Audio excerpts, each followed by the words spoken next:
I'm here with Joellen Taylor. Joellen, where are you calling in from this morning? I am calling in from Potrero, Costa Rica. So we are on Oh, the Pacific coast. beautiful. It's lovely Beautiful. down here. Joellen and I met, about 2 months back on a podcast, and I was so blown away by her expertise. And she and I, we bonded over a reposit of disdain for all the same things. And when you hate the same things as someone, you want to be their new BFF. So I asked her to come on to Free Advice Friday. She's going to talk a little bit about her background and expertise in a second, but I wanted to welcome you all. As you know, Free Advice Friday, we're here every Friday at 10 a.m. Eastern. Joellen, it's about 8 a.m. where you are right now, correct? Correct. And we set it this time so that the West Coast folks don't have to get up too early, but the London, Scotland, Ireland group, I've got a number of people over there, they can still watch. And we just answer questions as a free-for-all every Friday. It's an hour of free consulting where we get people queued up. People email me during the week. And if you would like your question put into the queue, you can email me at questions@amysadvice.com. Questions@amysadvice.com. There's the URL right below me. But that will get you there. amysadvice.com will also, if you go to that website, it will take you to, you can sign up subscribe to our YouTube channel. You can sign up to join us live here. If you're watching this on a replay and you want to actually ask questions live, you can do that. Just go to amysadvice.com. And with that, Joelle, I'm going to turn to you and tell everyone a little bit about you, who you are, where you came from, why I have such a girl crush on you now. Well, my name is Joellen, and I am the owner and founder of First Editing. So we've been editing books. Well, First Editing has been around within the book system since 1994, and I've been online and the owner since 2007. So we do a lot of editing out there. So we do everything from fiction, nonfiction, and we even do the research and periodicals and journals for the academics. So we cover all those ranges of what people need to figure out and do before they approach an agent, before they try to self-publish, and how to get all that organized and what are the important aspects there. We do the technical editing purchases. We don't take them to the publishing houses, but we are the ones who get them prepared to present before that. And in today's competitive world, you really do need to have that presentation, because agents are flooded, they're overwhelmed, they don't have time if you're not prepared and knowledgeable about what you need to have done on your behalf. Now, I know tons of agents who say, ooh, I like what I'm seeing, but you're not ready. Go. Right. Go, get this fixed. They don't do that. They used to, but agents don't do that anymore. They can't. No, Amazon changed everything. Down. I focus on marketing and distribution. I know what makes a good book, but I also know what makes good dental hygiene. You don't want me cleaning your teeth. You want to go to somebody with the experience. You don't want me changing your oil, although I could if I had to. Right. So yeah, I love putting a team together. All right. So we've got a bunch of questions, including Wendy. I see you. You are on the top of the list because I got your email with your question. We're going to start with a general philosophy question, Joellen. And so any of these after, I'll toss them your way if you'd like to answer. And if you're like, no, I'm good. That's good. No. Wendy is a long time connection here on Free Advice Friday. I'm not going to say how old she is, although she dropped it into the chat. But she did recently retire, and she now she's working on a book, actually on more than one, but she's concerned at the moment about balance between family and life requirements, but then marketing and promoting and producing her book. She gets so many emails about building your business and your platform, but she'd like to keep her book visible on Amazon. She wants to get it into libraries. She might want to do some speaking at different, places in the community. She can blog, increase visibility, but she's not really interested in doing she doesn't want to get a lot of new clients. She wants to make the book available to people. And she's wondering about the time commitment and the balance. And so my take on this, Wendy, is you are starting a new business when you decide to publish your own book. However, you are also starting your own business if your book, if HarperCollins published it, It's the same thing. Just because you're published by another publisher doesn't mean that you don't have a business to run. It's just a different sized business. You can liken it to the little thing is I always talk about opening a restaurant. When you start a publishing enterprise and self-publish, it's no different than opening a restaurant. You literally have to handle everything yourself. Now, maybe as the author, you're not starting a restaurant, but you're still in charge of the front of the house. You're still in charge. You are the manager in charge of, you're the hostess. You're in charge of getting people seated, and you've still got a job to do. Mm-hmm. So you've taken on the largest job. You actually own the restaurant. Now you can hire out people to do stuff. You don't have to be the waitress, but that takes money. And if you don't have the money, then you have to invest the time.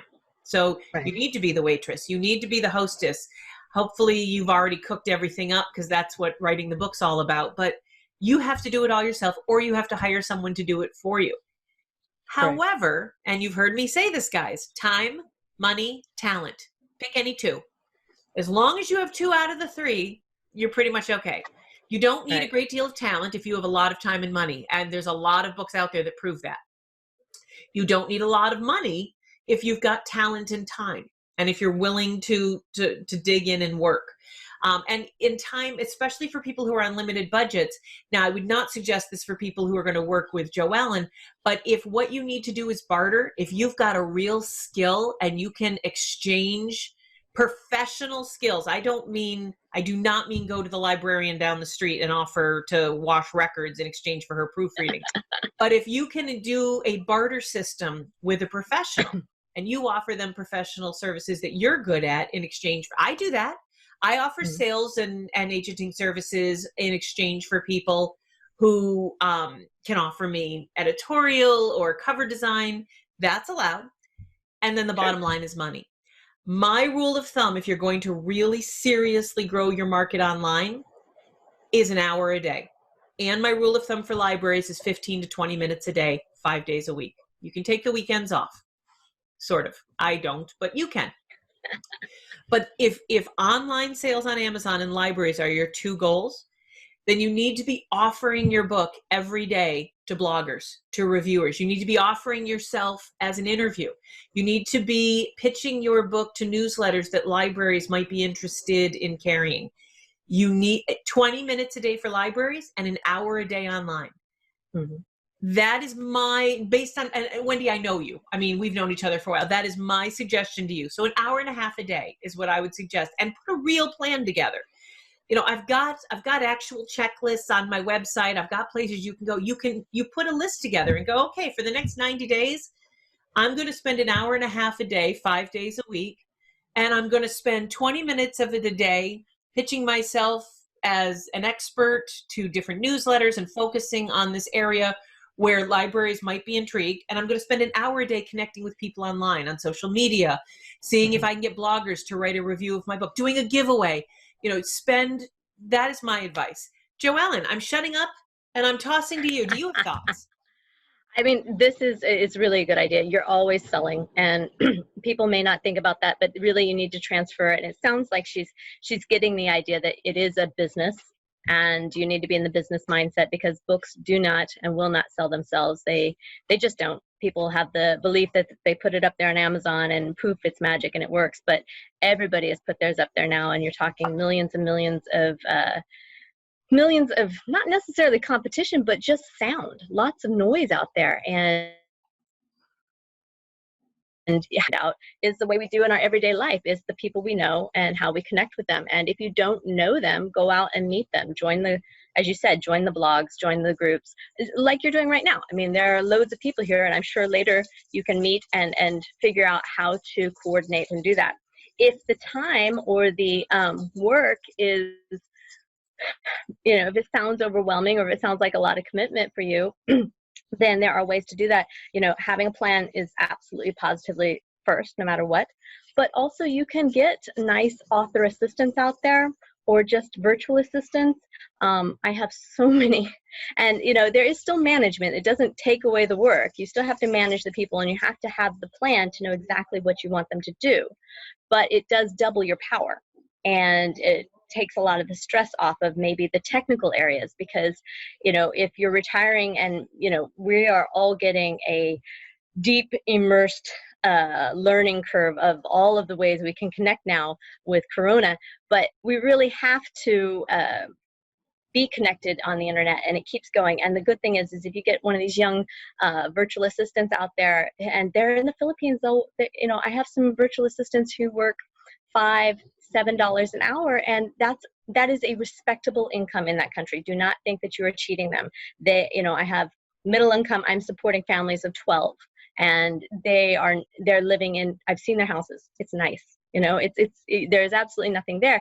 And of course you can pay them more and more, and bonuses for achieving your goals. I encourage that. So get support, but get a plan. Never start just doing without knowing what your purpose is. If you have the vision, then just take one small step every day towards that vision and keep it, and don't let anything else distract you. That's the other thing is, I really think that nowadays we have so much going on and so many people trying to connect.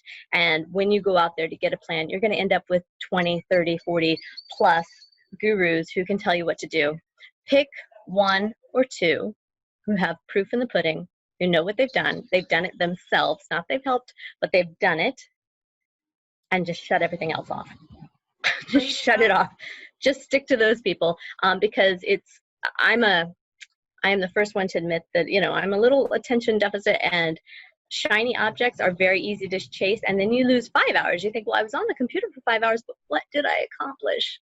Not my goal. Not my goal. So write down your goal, your time, set a timer, have some assistants. And sometimes I use my assistants really just to keep me on focus. They say, I need this today. Oh, that's right. You need that today. Good. Okay. I'll give it to you. But reach out. And if you're looking for a place, is it okay for me to mention a website? That was my next question. I was going to say, how do you do this? Yes. Yeah, sure.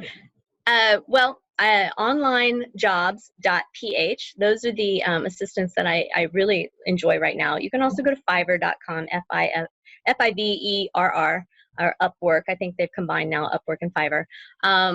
And there's loads of Indian ones. I prefer the Philippines because I do too.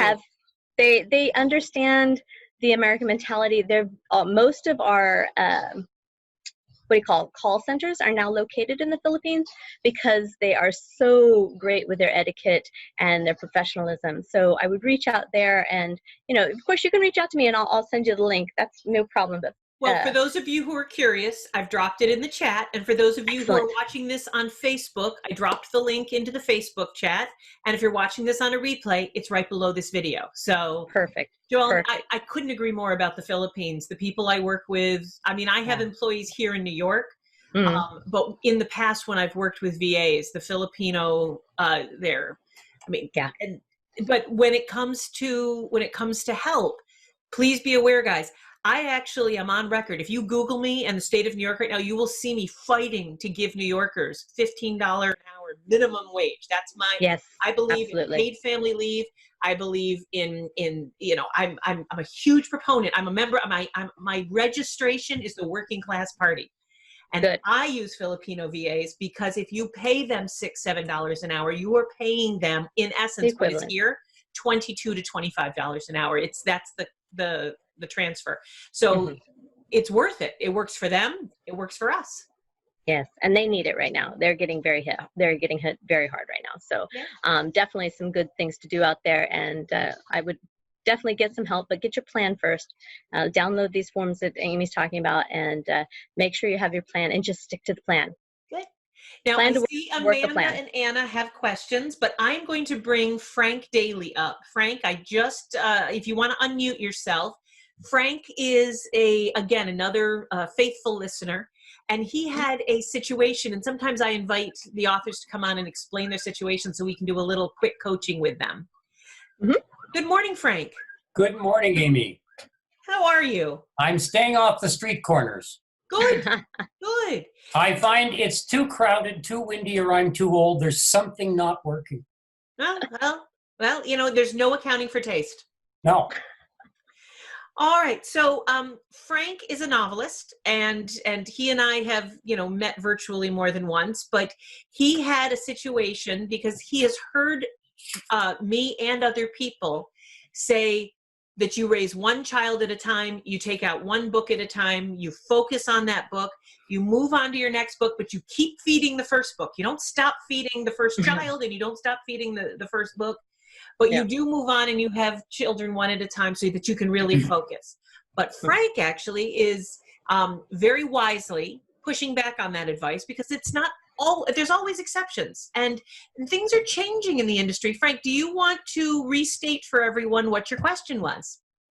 Yes, thank you, Amy. My question, which you were so gracious to accept, is that it's a complex question, and I know you only do one question at a time. Mine is so interconnected that when you call, that's why you're here.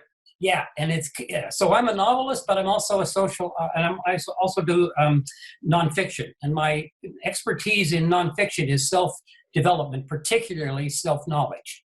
And my premise there is, if you don't know yourself, 3 bad things are going to happen to you. You will not be with the right person, you will not be in the right line of work, and you won't be happy because of the first 2. So I'm working on those. I've got 3 or 4 books on Amazon. I'm going to produce 5 more this year, taken out of a massive book and workbook that I have, which of course I can't really sell or promote because I'm not famous. So I'm going to produce these in 30 or 40,000 words and send them out there.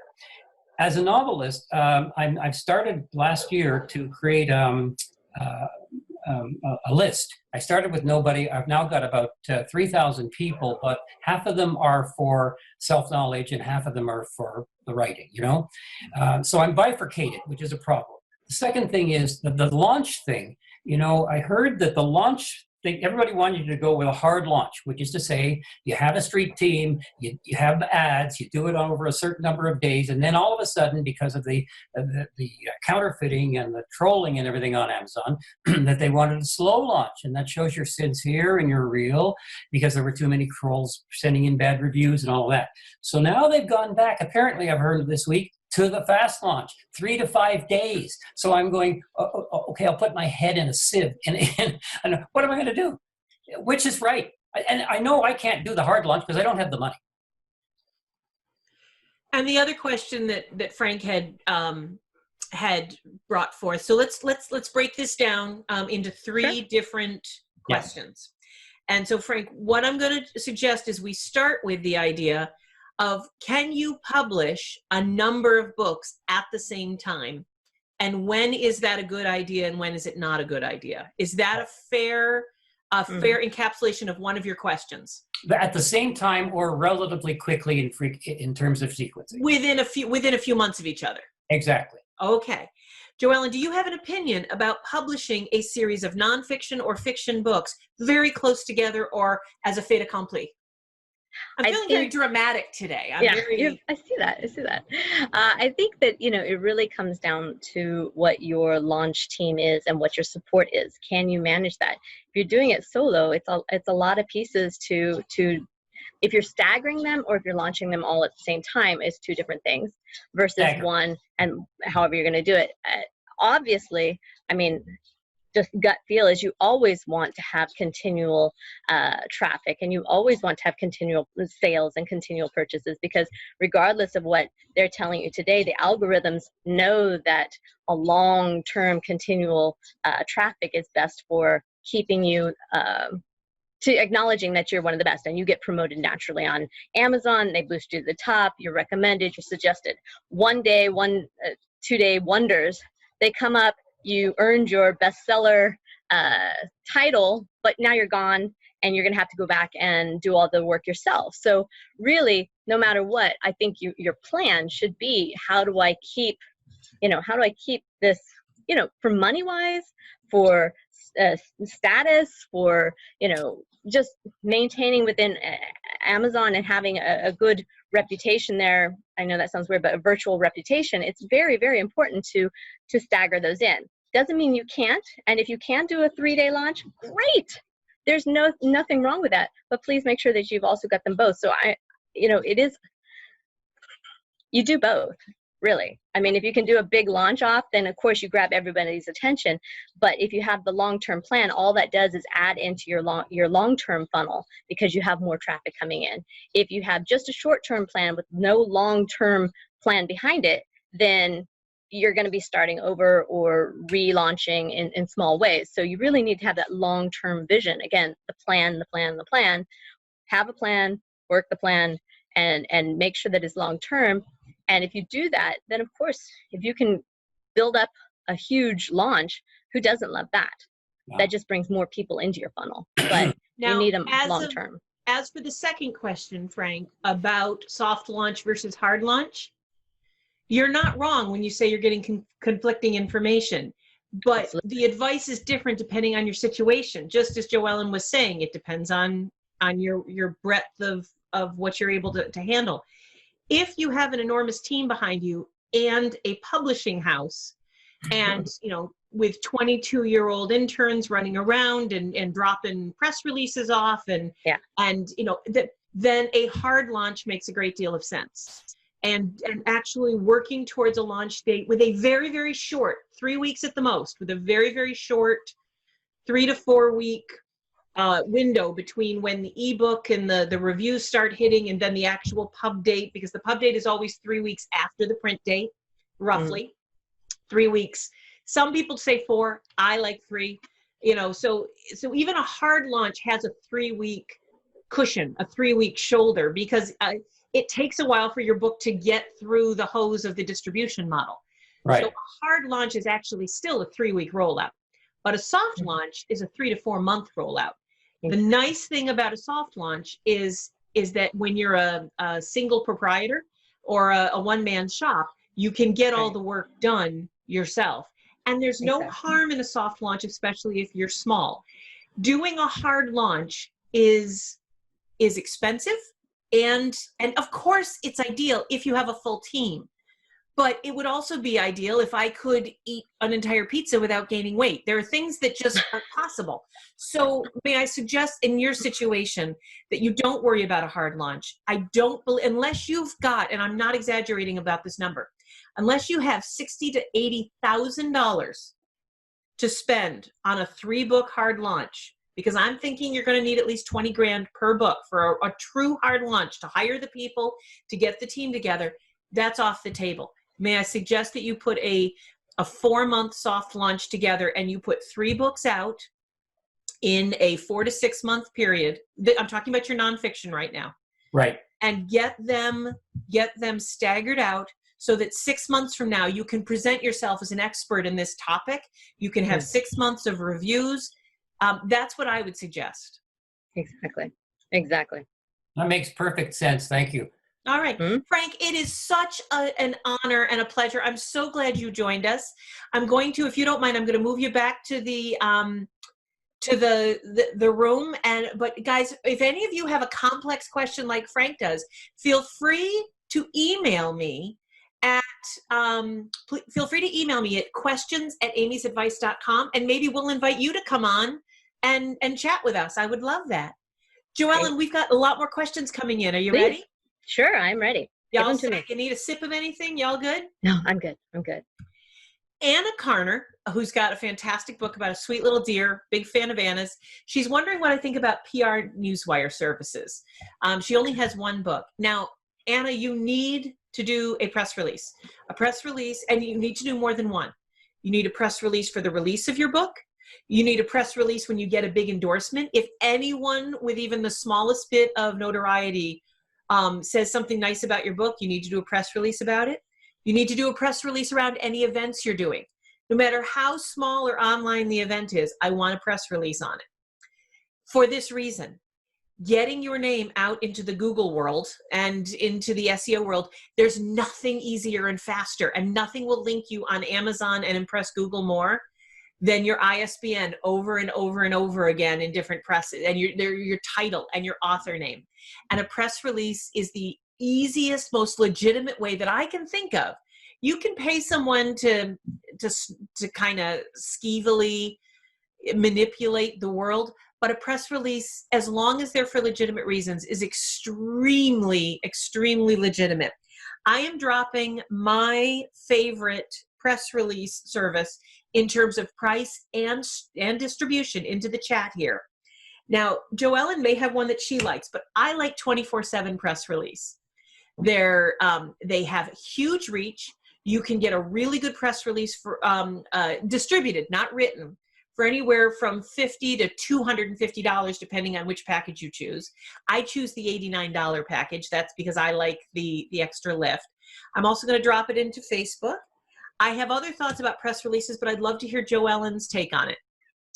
Press releases, again, I'm just going to double up everything you say. Make sure it's out there, because all press is good. You know, you just need to get your name out there, and you need to have this building up, and Google and the algorithms are out there, and they're picking up on whatever we can, and make sure you're connecting those. You know, don't send them out into the abyss and then just hope they're going to find you. Make sure you have that website. It's all part of your overall platform, and press releases fit into that. So again, I think it comes back to, you know, what is your overarching plan there?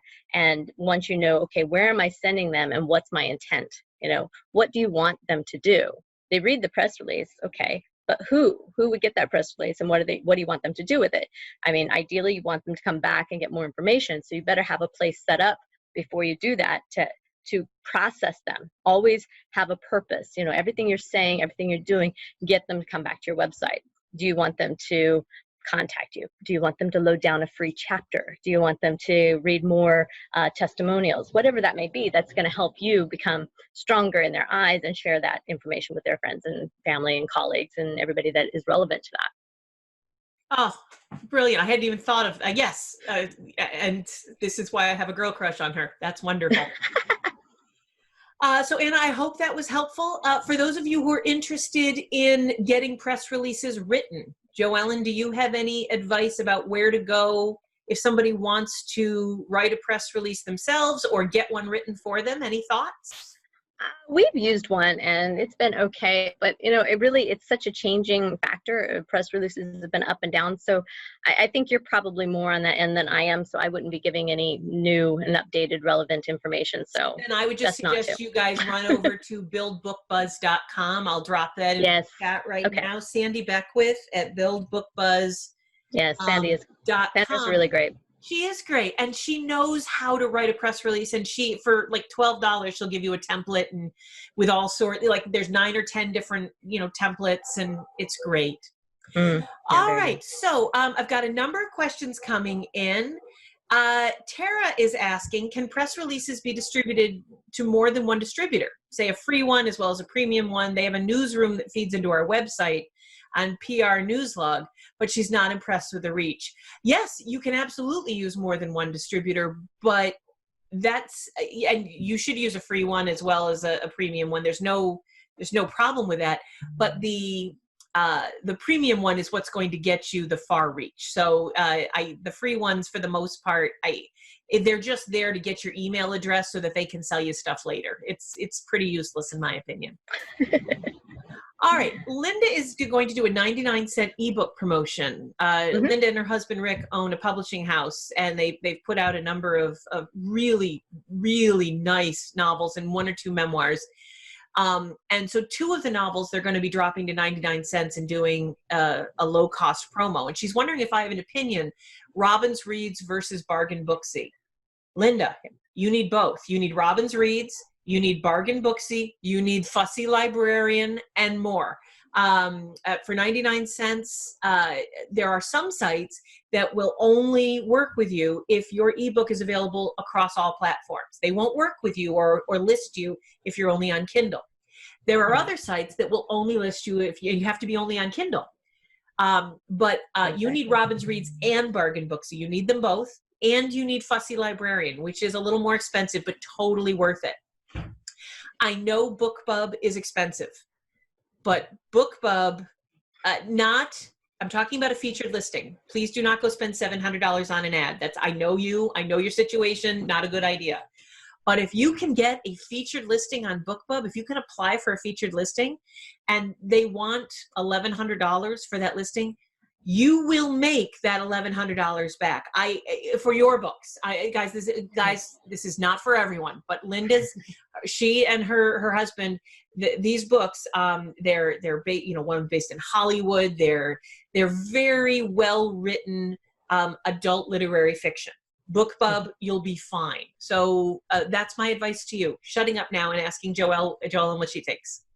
Well, I'm thinking, there's also Kobo and things like that. If we always talk about Amazon, but don't forget Kobo. So they do a lot of. I was speaking with one of their Tara Kremen, who was the author relations coordinator, and she was telling me that they've got so many great new ways, and they offer a lot of information there. And I haven't tried it myself because again, we're doing the editing on the back end, but definitely check out Kobo, because that's a new distribution there. That's Canada and France and other places, and of course it covers US too, but it's an additional non-competitive, just an additional link and into your funnel. And they own Overdrive, so which is the way to get into the library market. Yeah. So exactly. Kobo has some of their own marketing. All new coming out. You need to check it out right now. I will. Well, not right now. I'm talking to you. But when this is done, that's fabulous. Mm-hmm. Tony's asking me to list those 99-cent recommendations again. BookBub. Here, I'll put them into the chat. BookBub is one. Mm-hmm. And then there's Bargain Booksy. And there's Robbins Reads. And my favorite, the Fussy Librarian. I shouldn't say my favorite. That's wrong. That's like saying you have a favorite child, but they're really cool. And you get a nice lift for not a lot of money. Yeah. All right. Let's go back to the questions. We've got a couple in the chat box. Let's see. Oh, Tara, thank you. And Katrina, you guys, and Sue, everyone is helping out by dropping the links in. Aren't you? You guys are the best. I love it. Jeannie, or is it Jean? I think it's pronounced Jean, is intending to release an ebook. Can I recommend any online courses focused on teaching proper formatting? I can't. Ooh. But Joellen can. Look at her face. No. There are so many great publishing out there, but the proper formatting does change. But I want to say that, depending upon how you get your book edited and how it's formatted at that point, you can drop it into all these distributions, and it's not so difficult now. But it depends, again, if it's pure, if it's just pure text. Once you get into images and any specialties, that's where you got to start playing with it. There's lots and lots of people out there to contact and look at, the book designer and others who do a little bit of formatting here and there. But we've been looking for the ideal 100% best partner for us, and we haven't clinched that yet. So once we find it, we will. I would be careful, though. There are people out there who do say, we do editing, we do formatting, we do it all, and you just put it in and it's done. To be honest, you should never have an all-in-one project, because you just can't do everything the best. It will fail, or not fail, but it won't be as great as maybe you would do it for yourself. And they're not going to care. Once they get the sale, they're going to process you through. We've done that. I have some editors who do some formatting, but that's not what we specialize in. We do it when necessary, when people need help. In the same way, you can go on to some of the other editing, and they claim to do it all in one. But you also got to find out, once you do the formatting, once you put it into there, who owns the book? Who is the actual publisher? And that's where you really need to be watching the back end there, because you put it in and then suddenly it is your book, but it's not your book. So guys, I dropped 2 names and email addresses. Both of these people, they're based in India, Sumi Goswami and Amit Day. I have used them for years. They are extremely inexpensive. Yes, you can learn how to do this yourself, or you can pay them $35 or $40 to do it for you. They know exactly what they're doing. It's very inexpensive. Again, it's a nice living where they live. They know the rules. They give you a Mobi. They give you an EPUB. They can do fixed format. They can do flowable format. Exactly. When you ask me how to learn how to do, I don't know. I don't want to learn how to format an ebook. I would rather give someone $45 and have them do it. And if you're not in a position where $45 is possible, may I strongly suggest that maybe publishing your own book, you're not there yet. You're not ready. If a $45, if you want to learn how to program ebooks and lay them out for a business, great. I'm afraid I don't know how to help, but if you're just doing it for one book, please let someone else do it for you. This is a business. We should have enough money, hopefully, in our bank accounts to be able to cover a $50 ebook. So, Right. but I've dropped it into Facebook and into the chat, their email Awesome. addresses. They're lovely. Tell them I say hi. I get nothing for recommending them. I don't get anything. I just like them. You guys know me. I don't do affiliate stuff. I don't get anything from, Fussy Librarian. I just like sharing what I know. Right. Good job. All right. Other questions. Amanda asked a question right at the top of the hour, and I should have answered her first. I'm sorry. She's a first-time cookbook author. Mm-hmm. She's forming an LLC with her last name to protect all aspects of her business and make it official. The cookbook is just one facet. The imprint name will be more creative and on brand for the upcoming book. Perfect. Should I also register my imprint name publishing company as a business, LLC, and have a URL, online presence, etc.? It seems like a lot of extra work who's just starting out and doesn't know if she'll write another book anytime soon. Okay. Amanda, if you really only have one book in the kitty, you do not need to register your imprint as an LLC. Now, I am an English major with a music degree. You do not want business or legal advice from me. But I've worked with enough authors that as of April 24th, 2020, this is my advice. If you're watching this on a replay, April 25th, 2020 or after, I'm telling you right now, this may not be true. But as of today, an LLC is a really good idea. Smart. But your imprint, you can simply just register a DBA under your existing LLC, and you should. Just, I don't know what state you're in, but DBAs are not expensive. And then go to Bowker. If you're a U.S. citizen, I'm assuming you're a U.S. citizen because I'm very, egocentric about the U.S. right now. I haven't left my house in 5 weeks.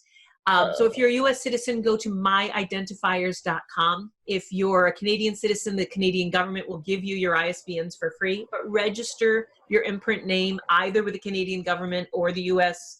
through myidentifiers.com. You don't get them free here in the U.S.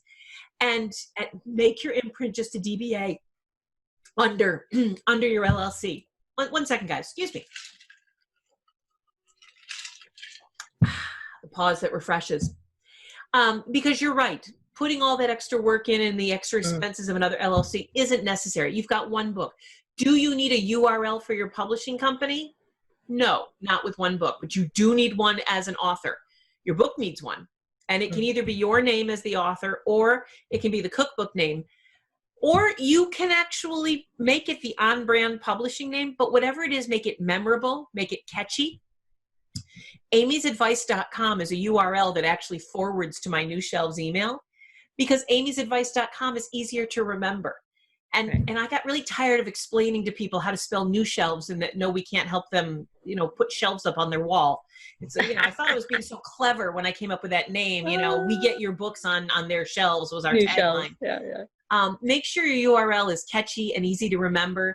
When you buy the URL, make sure you buy all the misspellings of it. Like if you're going with the name O'Reilly Press, make sure you spell it with the E and the I misspelled, because people screw those up, so that it just all goes to the same place. But that's my advice for you. Right. If you've only got one book in the kitty right now, you can put enough in place that you can expand, but that's as far as I would go. Joellen, thoughts? No, I agree. And domain names are very cheap, so you go ahead and grab them up while you think through it.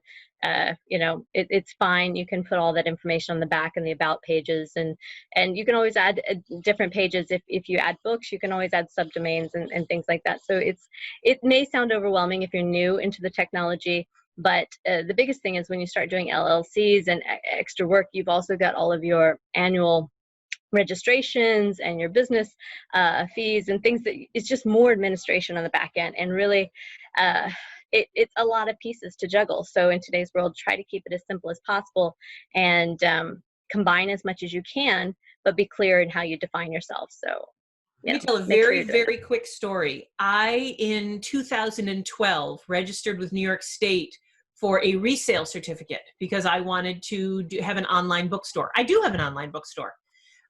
It was a pretty simple thing, but I never actually got it off the ground. I registered for it. I got the resale certificate, but I never actually, but I'm the queen of 80%. I get about 80% of the way through a project and I get distracted, and I never actually did it. Well, fast forward 6 quarters, and New York State sends me a letter, and they want $13,000 because they've estimated that I haven't filed my quarterly taxes as because I have got sales tax. And they took a look at bookstores and figured that I owed them roughly $13,000.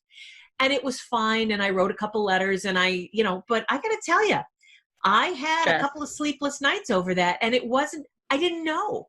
Again, I'm an English major with a music degree. I filed for this thing. I figured when I get to it, I'd get to it. But New York State had started the clock that day.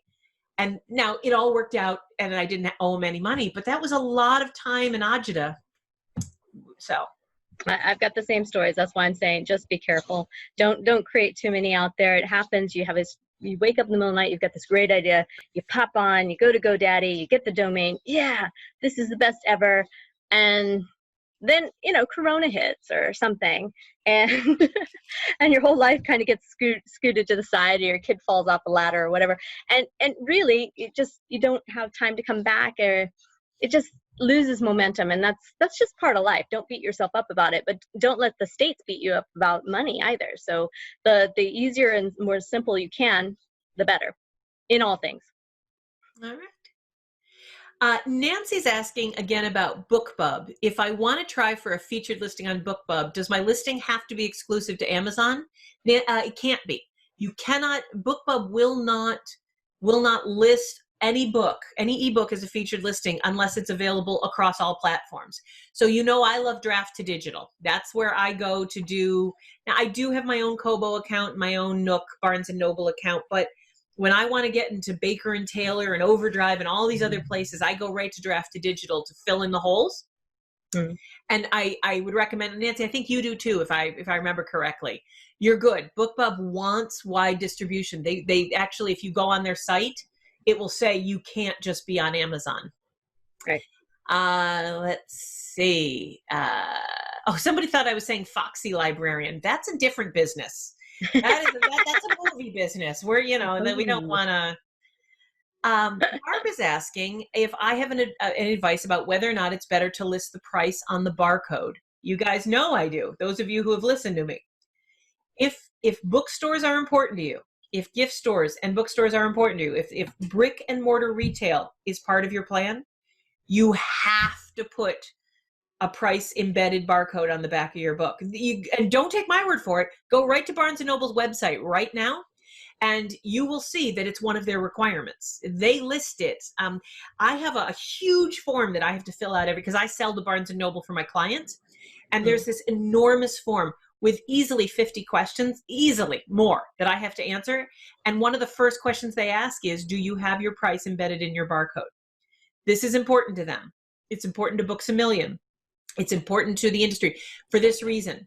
Bookstores, especially independents, don't want to buy your $19 paperback workbook and then find out that you lowered the price to $17 and so now they need to match it, or you raise the price to $23 and now it makes things very difficult on them. You set a retail price of your book and you keep it there. And you say, yeah, but the market fluctuates. The market has always fluctuated. The market has been fluctuating since the 1700s when there was a market. If you're Dutch and we're talking about tulips, I don't care. The market fluctuates. Set a retail price for your book and put it in the barcode and work your plan. Please do not. You will look like such a dilettante if you're throwing that price up and down everywhere. And if you say, well, I want to sell it to this market at this price and that market at that price, then you need another edition. And you better differentiate them. Otherwise, you're in violation of a number of federal trade laws. And that is my advice about that.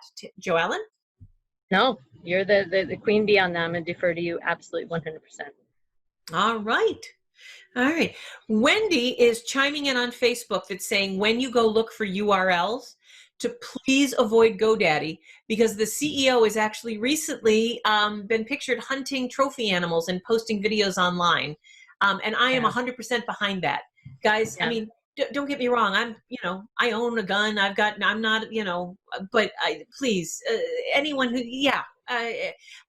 check that out yourself. I'm not saying that I'm saying it's true, but I trust Wendy. Google it. And if that's important to you, make sure you avoid GoDaddy then. Yeah. GoDaddy's not my favorite. They've got me in a bind because all of my domains are there and we'd love to move it all over. Absolutely. There's also all kinds of sexism issues and other things that have been there for quite a while, even though it's supportive but contradictive in many different ways. So I use find your Host Monster. domain and I use just Host find a Monster. domain. Nancy likes DreamHost. Sharon is There you go. Sharon, good morning. How are you? She likes Namecheap. That's all fine. I like Host Monster. That's the one I use. They host Yep. and I've got no service with them. Right. All right. Sue is asking about workbooks and mainly covers. She was told to have the term workbook in the title or subtitle or in the bracketed area if it's a workbook series. Is that correct? Mm-hmm. Absolutely. You have to put the word workbook on your workbook. It's you just do. It's very, very important for a number of reasons. They're marketed differently. They're purchased differently. You don't want to disappoint, or you don't want someone buying your book and then going, what the heck is this? But also libraries can't buy a workbook. Put workbook in the title. And she said, if so, is the cover of the Kindle version the same with the term workbook on it? She said, well, no, Sue, that's probably a different edition of your book. If you're going to do an edition without sheets, then that's a different ISBN. That's a different edition. You can have, like I was telling you guys last week, you can have the Getting the Love You Want book and the Getting the Love You Want workbook. You can have the How to Launch Your Book the Amy Way and the How to Launch Your Book the Amy Way workbook. And that's what you should do. Kindle and workbooks at the moment are not a great fit, but EPUB, Moby's tough because Amazon has such control over their content. There's very little you can do. But if you've got an EPUB that into a workbook, there are, especially with Kobo, there are ways that you can share a workbook with a downloadable PDF on your website that's been watermarked or through an EPUB. So, Sue, great question. Joellen, do you have thoughts before I move on? No, I mean, workbooks, you absolutely want to mark them. And, there's an advantage. You may be thinking, oh, it's not exactly that, but it brings in, you have a wider audience with that. That's an established audience. If you fit in there, you can always niche yourself down within that audience, but make sure you're in the right audience. Don't take yourself away from people who love workbooks and go look for don't try to reinvent the wheel. Definitely get in there and then niche yourself within the name, not the whatever you want to say, what it is. Mm-hmm. Yeah. Yeah. All right. Bum. Joni's asking if we could go back to the retail pricing issue. She's a little confused because Amazon moves the prices around. I would love to address this. Joellen, do you mind if I know you're... I'm go sorry. right ahead. All right. KDP, which is owned by Amazon, is not Amazon. KDP, Kindle Direct Publishing, or Kindle Publishing now they're calling it, Kindle Direct Publishing is, they've got rules. They will not put a price-specific barcode on the back of their book because they move the prices up and down at Amazon. So I want to just talk about this. I'll keep it real brief. You put the price on the back of your book and of your book file, and you upload it to Ingram Spark. If you're going print on demand, you upload it to your printer. If you're printing offset and then going through a fulfillment warehouse, Amazon can do what they want. If they decide to take your book in, or if you sell it through Seller Central and you print it yourself with the price on the back, you're good. But if you decide to go through KDP, you're putting up with, in essence, they have all the control. And they will replace your barcode. They'll cover it up with one that doesn't have a price embedded in it. That is their choice. You are making, when you commit to go to Kindle, you're saying, yes, you're okay with that. If you're not okay with that, don't go through Kindle. Go through Ingram Spark, which is also problematic, but that's the deal. The reason why Amazon moves prices around has nothing to do with the money you make. What happens is I have a $16 book. When several people a day, let's say that I tell you all about the book. I'm going to make up a book right now. If I've got a book called The Foxy Librarian, it's the newest erotica hit. And The Foxy Librarian is new on Amazon. And I tell you guys all to go buy my book, The Foxy Librarian. Please don't. I'm kidding. And a number of people go and click on it, and then they find out that it's actually a book about the American Library Association, and they click off. One of the things that Amazon's computer is going to say is, people are interested in this book, but they're not buying it. And they're going to drop the price for a little bit to see if that makes a difference. Then it'll go back up. Or let's say a ton of you start buying the Foxy Librarian. Amazon's going to drop the price because their computer's going to say, this is books on a run, and we want to encourage more sales, and we don't want them to go to Walmart or Barnes and Noble, so we're going to drop the price. Third thing that happens, Amazon's got bots out trolling around Barnes and Noble and Walmart and Target.com and IndieBound, and if their computer sees that your book is discounted anywhere, they will immediately come back to Amazon and automatically drop the price. No human beings are doing this. There's not, George in accounting isn't sitting there going, Foxy Librarian, let's drop that down to $14.50. Yeah, no, $14.49. That's not how it works. The computer will move it around. But here's the good news. It doesn't affect your profits at all. They're taking those discounts off of their cut. Your cut stays the same, whatever agreements you've made. Now, if you sell your book through Seller Central, that doesn't happen because you are the seller. You are simply selling your book using Amazon as a platform. So I hope, Joni, that makes a little more sense. Yes, you can sell your $16 paperback for anything you want through Seller Central. You can sell it for $5. Amazon doesn't care. As long as you own the distribution rights to it. But if you're going to give your distribution rights to KDP, they're going to take the price off the back so that they can move it around. I hope that makes sense. Lynn is saying, how do we know which wholesalers, and I'm assuming, or retailers, Ingram Spark is shipping their books? You don't. And they won't tell you. Lynn, Ingram, it will be very, very careful to never share that information because they consider it private information between them and their customers. They are not going to share their customer list with you. The way you find out if another wholesaler bought the book from Ingram Spark is you go to the wholesaler and you find out if they've got the book in stock. I'm so sorry, but Ingram, even when I worked for Random House, I could not find out which stores bought my books. And I mean, I worked for a huge publisher.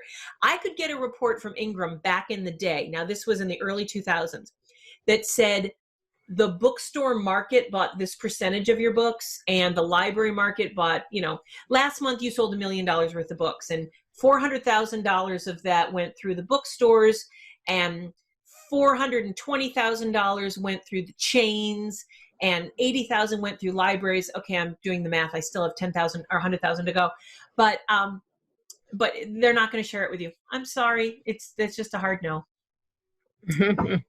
All right, I am going to go to the editorial question so that poor Joellen gets a chance.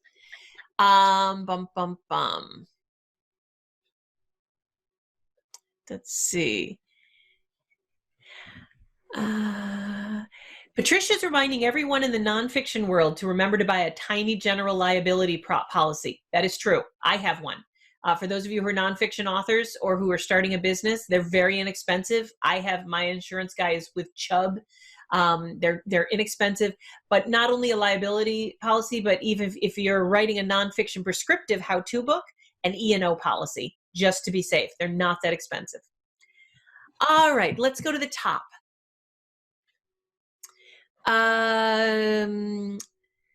Good morning, Amy and Joellen.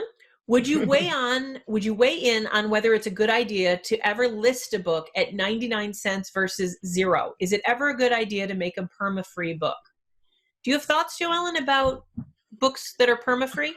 It comes back to what your goal is. I mean, if you've got a system out there, you've got a platform where you're giving away a book because you're collecting emails, that's totally different from having a book that you're trying to generate a little bit of interest and maybe you want the 99 cents and you're showing that you're selling. There's different, everyone writes a book for a different reason. And once you can define what your reason is, that changes your entire approach. If you want to be a bestseller to increase your status and your validity, that's one thing. If you want to publish a book just to share with your family as a memoir, that's another thing. If you want to publish a book because you're a nonfiction and you're doing lots of public speaking, you got to show that you've sold so many and you know that you can sell 10,000 of them at 99 cents versus $89. Or you're selling information because it's really, really good information. My first books were, I sold them at $89.99 each and 2 for $170 each because it was information that a very specific niche needed, and they had no problem paying that because nobody else had that information. So again, it really is determined upon your immediate and long-term goals. And how you do that, you're the master on that. But again, anytime people are talking to us about those kind of information, do you know why you're writing the book and what your plans are to do it? And do you have all the tools in place to support that goal? If you're collecting the emails or collecting, testimonials or getting yourself higher, whatever it is, or maybe it's just that bestseller badge you need. It's entirely up to you. I couldn't agree more. And Stephen, for your situation, offering a perma-free book, especially if you've got a large swing of novels as a series, offering the first book for free because you've got 11 more books and getting them hooked, I'm fine with that. But offering any book for free, especially on Amazon, bothers me. The cheapening of books, the proliferation of the idea that books should be cheap or free is not going to do. Now, I don't agree with the large publishers that put ebooks up for $15. I think that's the other end of the spectrum. But I think all of these free books, you get what you pay for. If someone offered me a free car, I think there was something wrong with it. There would be something wrong with it. So why are you offering your book for free? So what I tell my clients and authors is to offer a portion of your book for free, not the whole book. Permafree is fine.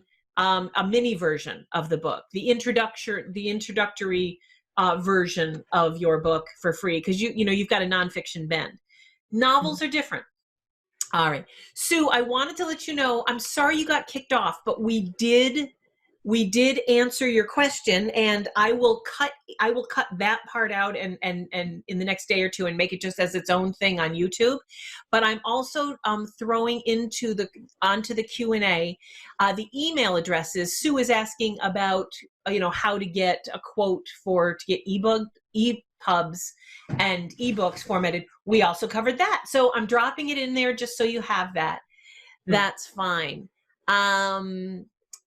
Denise is saying she always looks forward to the Friday. That's wonderful. She's been wanting to change from GoDaddy as well. Can you transfer or keep the domain names you already have with GoDaddy to another service? Joellen, do you want to answer that? Yeah. You can, but it's a process. It's like anything. It's just a process, and it depends how much you have and what you're doing. For us, it's just a matter that it's been locked into our system for so long. But yes, you can, and absolutely should. There you go. What you do is you unlock the book at your domain. They give you a little code. It's a long digit with numbers and letters. And when you go to your news service, you put it in there and it pulls it over. All right. So this question is all you. This is the last question we're going to get to today. I'm sorry for those of you whose questions we didn't get to. But Annette is asking about copy editing and proofreading, the differences, and how much would it cost to proofread. It says to copy proof a 250-page nonfiction book. And Joellen, I was wondering if you would take a few minutes before we go and tell people the difference between a copy edit and a proofread and the difference in pricing. Sure. I mean, there are actually many, many different levels of editing, and just to you have your subjective, your developmental, substantive, and structural editing, which is the highest level when you're at the very beginning of your book, which most people here are not. You have your line editing when you're just going through. That's the one when people say go get it edited, you need to go get line editing. That's basically making sure the continuity is there, it makes sense on a line by line, and they're showing you all the corrections. When you're doing a copy or a proof, that's where those are used interchangeably, but they're not. They're not interchangeable. A copy edit is before you go into formatting. This is the final one. You should have done through many, many revisions, and again, all this ties back to what is your purpose with the book, who is your audience, who you're appealing to, etc. But once you get into a copy edit, you're going to be looking at grammar, spelling, punctuation. It's the most basic, but very structural and technical edits that happens. And then you do your formatting. And after the formatting, you have your proofreading. And the proof is basically, they're not going to look to see if you make sense in what you're saying. They're not going to make sure that it reads. But quite often, the proofreader is looking for, again, any period that was missed, any comma, punctuation, that kind of basic. And how did it lay out? What was the formatting? Did it screw up something in your book? Did a scene get divided up? Did it not Did it not set right? Because a lot of times all of this is automated and you still need to go through as a human every single time and verify this. So when you do a copy edit, you're doing it before the formatting, and when you're doing a proofread, you're doing it after. Oh, recording paused, it says here. So that's interesting. I wonder why that happened. Well, we're live on Facebook, but anyhow, the formatting. The pricing is dependent upon who you work with. You can get it done very cheaply at independent freelancers, but they're going to do it on their schedule when they want. And again, my opinion, the reason why I have my company, the reason why we exist is because you need a guarantee. You need to know that somebody's going to stand behind you. And if there's anything done, they're going to take responsibility and go in and help you fix that. You know, it's still humans. We're all humans. And that is the truth of the matter. Nothing is ever 100%, you know, without a doubt perfect. But you definitely want to have somebody who knows from experience what needs to be done and how to do it, and the quickest and easiest and best way for you to do that. Pricing for a copy edit can be anywhere from a penny a word to 3-4 cents a word, depending upon who you're dealing with.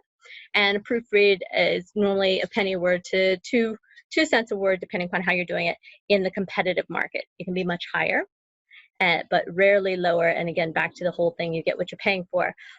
1 to 2 cents a word is incredibly, incredibly competitive. That's where we are. That's how we've maintained in the business. But not everybody can do that. Joellen, what is your website?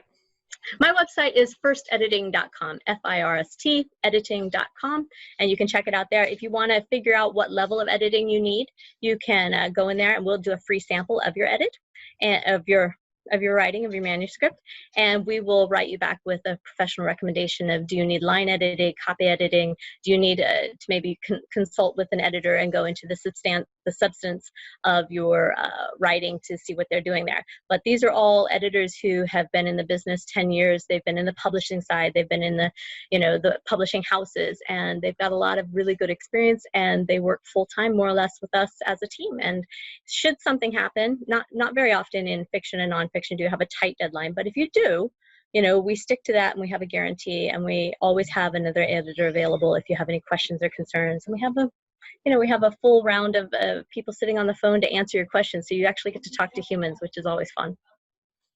All right. Joellen, thank you for joining me this morning. This has been amazing.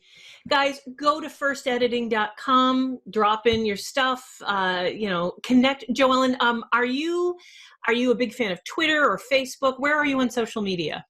Facebook, we are there. Yeah, firstediting.com. You can go to our website. We do tweet. We're tweeting all the time. We have a large following of people who we're pushing out their books. We try to share with all of our followers the successfully published authors that we've had through the years. And there's 1,000 or so authors there that you can see their books and the covers, and that doesn't include all the academics who've been around and the nonfiction ones who take it more personally. But yeah, check it out. Come visit us. And if you have any questions, give us a call or drop onto chat. We're always there on chat.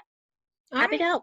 And guys, we will be putting all of those resources and the links to her stuff. If you're watching this on a replay, they're right below this video.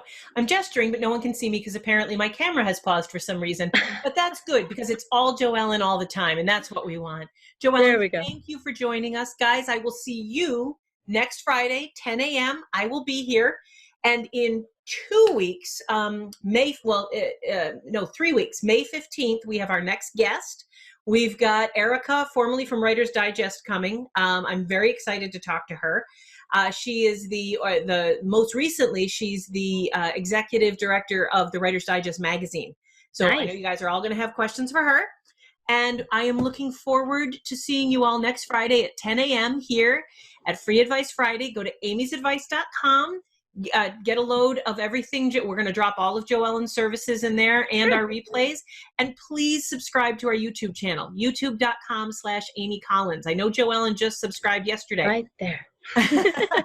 But youtube.com/Amy Collins. I need more subscribers so that I can get you guys more information. I'm spending more and more time during COVID editing these Free Advice Fridays down to individual questions, and I'm putting one up a day. Nice. So, nice. You know, when you want a specific question, but you don't want to watch an hour, I've got little 4-minute snippets now explaining about ISBNs and stuff. So sign up.